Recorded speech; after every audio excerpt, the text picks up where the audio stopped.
guys, welcome to my garage gym. Now, first of all, I'll apologise that this video is not going to be as well edited as Coops because I don't do this for a living. But Soronix just recently brought out a belt squat, which gave me a little bit of inspiration because everybody's been posting about and looking at buying belt squats nowadays. The Rogue belt squat in particular is awesome. It looks awesome. It also looks well outside of the budget and size constraints that I'm prepared to place in my garage gym.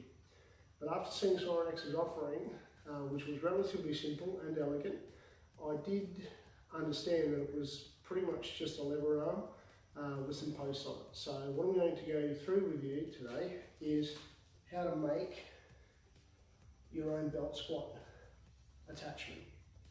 Now, this is really simple. It only involves really 3 pieces, or 4 if you include something to anchor it to. This can either be mounted to the wall or to your rack, and I'll show you both configurations. All you need is a black lever arm to go to your rack and 2 plate storage posts. And that's about it.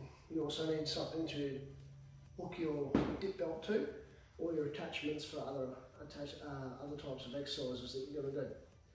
Now, you'll need something to attach it to. You can either use what Rogue calls a strip, which is a piece of U-channel attached to the wall, which is what I prefer to use. But you can actually just use your rack as well. So I'll show you a couple of configurations. Now, for those of you that do want to build one of these, I went to Bunnings, which is an Australian equivalent of Home Depot, and all I bought was the upright. This is actually just a 50mm by 50mm or 2-inch by 2-inch black powder coat fence post. I do recommend you look for something that's at least 3mm thick. For those of you that have to have everything Rogue branded, it's actually very easy to do. All you need to do is buy a single 1300mm tall 2x2 Rogue upright and 2 plate storage posts from Rogue Fitness. They're really the only 3 things you need. I'll tell you what, you'll also need one of these, a band peg. Alright, so that's your shopping list if you want to make one. So let's have a look in a couple of configurations and I'll show you how it works. Now, a little bit of disclosure here, guys. It only cost me 20 bucks to make this because all I needed to buy was the upright. I have behind me an Again Faster, I believe it's called an Again Faster Squat Rack 3.0, which is basically a squat rack with a pull-up bar and rear storage attachment kit. Now, I don't use my rear storage posts because I have a toaster rack for my weights. So I did happen to have 6 plate storage posts just laying around. I also utilise a Torsionator as part of my training. So I did have this little locking piece here and the band peg, but you can buy these band pegs individually from Rogue Fitness. But I highly suggest you have a Torsionator because they're a useful piece of equipment and they can do exercises that your belt squat is not going to be able to do. So I'll show you the rack mounted option first. All we do is we take our Torsionator off of the rack and we replace the post on to it. So here's the Torsionator as it attaches to my rack. Right. All I'm going to do is undo the clip, remove my Torsionator attachment, grab my belt squat attachment,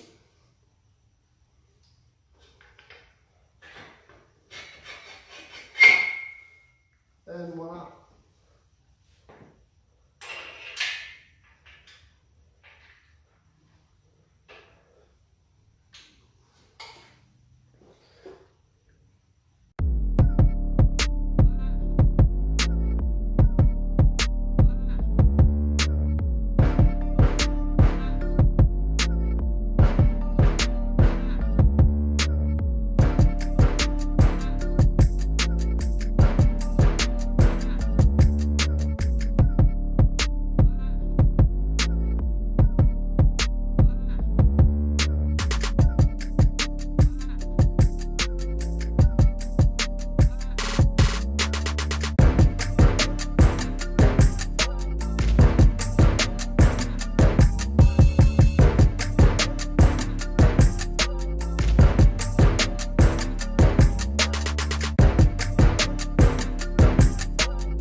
additional drill hole plus a pull pin on a tow hitch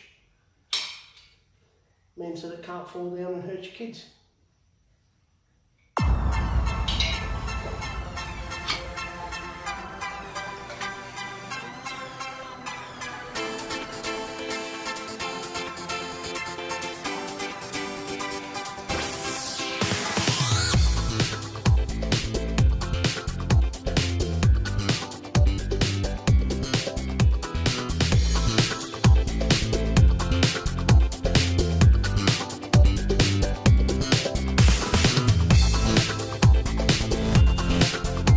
Okay guys, so I'm going to have a crack at measuring this out. Now keep in mind I'm not a handyman. So basically I've got a gate post, 2x2, 3mm thick, so nice and strong. Very similar dimensions to the 2x2 post that you'll see from Rogue. You want to get the weight as close to the end as possible, but not so close that your knees are going to hit the weight. The closer to the end you can get the weight, the closer it'll be to being a true measurement. So I've already pre-marked out the distance in from the end, which will basically around about there. Okay, now once you've marked where the center point of the barbell needs to be, I'm going to take my plate peg, place it over the top, and then I'll use that as a reference to mark out where my holes need to be. So that's around about where the plate post is going to go. Much closer to the end where my squatting will be done. Righto guys, the first holes are cut. Weight plates are on. That'll be the top.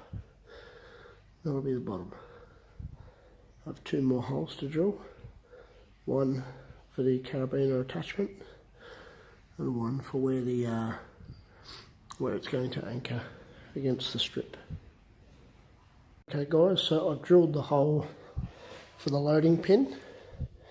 This is all I've got so far, but I will actually be replacing that with a threaded lifting eye bolt. Just Google that if you don't know what it is, but very similar to this, but it'll actually have a screw thread on it, which I can then put some washers and a bolt on here to make that a lot more secure. Alright, but this is just for test purposes.